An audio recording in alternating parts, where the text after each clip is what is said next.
Salutations! Depuis la création de l'iPhone 6, Apple tente de trouver la gamme parfaite. Si ça a été longtemps le cas avec peu de modèles à une période où les smartphones n'étaient pas hyper développés, il y avait à l'époque un classique d'abord, puis un classique et un modèle plus grand, ils ont eu leur premier entre guillemets loupé avec l'iPhone 5C. Un iPhone 5 sorti en même temps que l'iPhone 5S, mais moins cher, tout en plastique, reprenant des caractéristiques variées. Une sorte, je dirais, d'iPhone SE avant l'heure. Une idée de test. C'est vraiment avec l'arrivée de l'iPhone 10 qu'Apple a introduit une nouvelle gamme plus haut de gamme, plus cher. Un iPhone à plus de 1000 € qui était proposé en parallèle des iPhone 8 et 8 Plus qui respectaient le schéma habituel. Sauter l'iPhone 9, qui n'a d'ailleurs jamais réellement vu le jour, on va dire que c'est peut-être l'iPhone XR, permettait à Apple de lancer l'idée que ce modèle avait 2 ans d'avance. Et c'était un peu le cas. L'année suivante, l'iPhone XS, la version revue de l'iPhone 10, fut accompagné d'un nouveau modèle, l'iPhone XS Max, grande version très haut de gamme.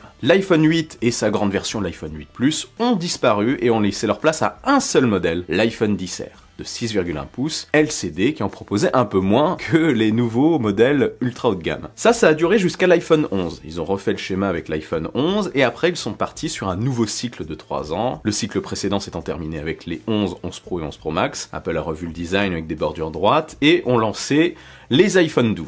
D'ailleurs, l'année précédente, pour bien dissocier les deux gammes, les iPhone 11 ont gagné la dénomination Pro sur l'ultra haut de gamme, avec le 11 Pro et le 11 Pro Max. Donc ces nouveaux iPhone 12 avec bordure droite et écran OLED sur tous les modèles semblaient respecter une ligne plutôt intéressante, puisqu'un nouveau modèle est arrivé, l'iPhone 12 mini, ultra compact avec un écran de 5,4 pouces. Cette version qui semblait être fortement attendue n'a pas rencontré le succès visé par Apple. Il a quand même trouvé son public, il y a encore des gens aujourd'hui qui aiment ce gabarit et qui sont déçus qu'Apple ne le fasse plus, mais ça ne s'est pas assez vendu, pas autant que les autres. Et l'année suivante, Apple a retenté le coup avec l'iPhone 13 mini, avant de se rendre compte que finalement ça ne prenait pas autant que les autres encore une fois. Il n'a pas rencontré le succès espéré par la marque. Pour les 14 cette année, Apple a encore procédé à une modification de la gamme, une modification d'ailleurs très importante. 2 grosses modifications. La première, plus significative, a consisté à séparer un peu plus la gamme Pro de la gamme classique, en offrant ni plus ni moins que presque toutes les nouveautés sur l'iPhone Pro, sur les 2 iPhone Pro, plutôt que sur les classiques qui, on va pas se le cacher, sont des modèles quasi identiques à l'année précédente. Sauf un, bien sûr. Mais bon, pas de Dynamic Island, et surtout, grosse nouveauté, le processeur de l'année passée. Et ça, il va falloir s'y habituer parce que désormais, je suis convaincu que les pros auront le nouveau processeur, et les classiques auront le processeur des pros de l'année passée. Donc ce choix est là pour durer, et c'est un choix qui dissocie encore un peu plus les gammes, sans radicalement changer l'expérience utilisateur, ça c'est certain. En termes de fluidité, je veux dire. Il est donc très probable que les iPhone 15 aient un processeur A16, quand les iPhone 15 Pro et Ultra, j'en reparle après, auront le nouveau A17. L'autre nouveauté très marquante, c'est la disparition du modèle mini. Oui, comme je vous le disais juste avant, ce modèle ne s'est pas très bien vendu, enfin moins que ce qu'Apple espérait, et du coup, ils se sont dit, tiens, on va tenter de l'autre côté. On a tenté le petit modèle, on n'a qu'à tenter la grande version, du coup, on a le droit à un iPhone 14 Plus cette année. C'est le même que l'iPhone 14, mais avec un grand écran de 6,7 pouces. Et une plus grosse batterie, forcément. Donc adieu le modèle compact. Le modèle compact, maintenant, c'est du 6,1 pouces. Et le SE, mais bon, c'est un petit peu un modèle à part. Donc ils ont tenté ça, et force est de constater que ça ne semble pas fonctionner aussi. Apparemment, ils réduisent les commandes auprès des chaînes de production, et c'est le modèle le moins commandé, et d'ailleurs cette année, les 14 classiques sont les moins commandés. Les gens se sont tournés vers les modèles Pro parce qu'il y avait vraiment des nouveautés. Alors est-ce que c'est la stratégie d'Apple?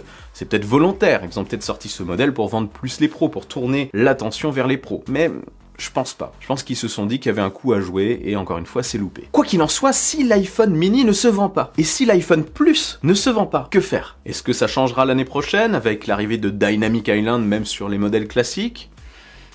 Je suis pas sûr. On va voir, ils vont peut-être le retenter. C'est très probable d'ailleurs qu'ils le retentent, en se disant peut-être que Dynamic Island sur les modèles classiques va démocratiser cette gamme. Je suis pas sûr. En fait, je pense que le Plus manque d'intérêt aux yeux du public. Bien sûr, il trouve sa cible, comme pour le mini. À ce moment-là, il faudrait peut-être sortir un mini et un plus, mais ça commencerait à être une gamme assez conséquente. Au moins, ça satisferait un maximum de personnes. En fait, le plus, c'est sa proximité tarifaire avec le Pro classique, enfin le Pro de 6,1 pouces, qui le rend plutôt inintéressant. Et il cible encore une fois trop peu de monde. Je pense qu'Apple a aujourd'hui 3 solutions. Bon, vous allez voir dans la liste, il y en a une qui est surprenante, mais bon. à voir. La première idée que j'ai, ça serait de proposer un peu plus de choses sur ce modèle Plus. Juste un petit peu plus de choses, le rendant quand même suffisamment intéressant par rapport à un Pro. Pour quelqu'un qui veut un grand modèle, sans trop se ruiner. Ils ont déjà fait ça par le passé avec le 7 et le 7 Plus. Le 7 Plus avait un téléobjectif en plus, alors que le 7 n'avait qu'un capteur principal. Ils pourraient faire la même chose en ajoutant le téléobjectif au modèle Plus, et non pas sur le modèle classique. Je pense que ça attirerait un peu plus de monde, surtout que l'année prochaine, les iPhone 15 Pro et 15 Ultra sont attendus pour avoir un téléobjectif périscopique, donc un truc vraiment puissant, un gros zoom. Introduire un téléobjectif plus classique sur le Plus pourrait se tenir, et on verrait vraiment la différence entre les différents modèles. Ça n'enlèverait pas l'intérêt des pros non plus. Donc 3 capteurs sur le 15 Plus, bah pour moi ça se tente. Hein. Un classique, un ultra grand angle et un téléobjectif. T'en penses quoi, Tim? C'est une très bonne idée, Alex. J'en prends note. Tu es un véritable génie. Tu aimes le tapioca? J'aime le tapioca. Le quoi? Qu'est-ce que tu...